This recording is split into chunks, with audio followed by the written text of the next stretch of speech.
আমাদের চার্জশিট যদি গৃহীত না হয়, আপনি যে কথাটা বলছেন আপনাদের লজিক থাকতে হবে ভাই, একটু শুনেন। আমার চার্জশিট যদি গৃহীত হয়, চার্জশিট গৃহীত হওয়ার পর সম্ভাব্য দ্রুততম সময়, আর আপনাদের এই কনফিডেন্স নাই কেন যে আমাদের মেয়াদ শেষ হয়ে গেলে বিচার শেষ হবে না? কনফিডেন্স নাই কেন? আপনারা পাচ্ছেন না কেন? কারণ আপনাদের দাঁড়ান একটা মিনিট, তাহলে আপনারা কি চান? দাঁড়ান একটা মিনিট, আপনারা কি চান যে চার্জশিট গ্রহণ করে ফেলুক? এটা চান ব্যাপার না বলে চান?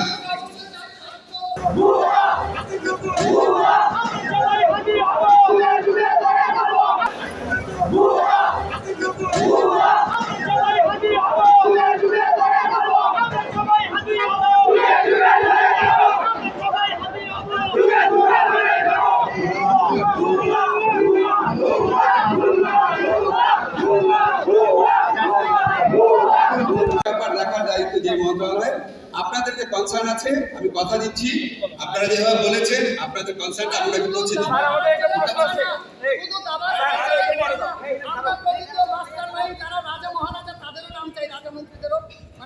স্যার এখানে আমার একটা প্রশ্ন আছে, আপনি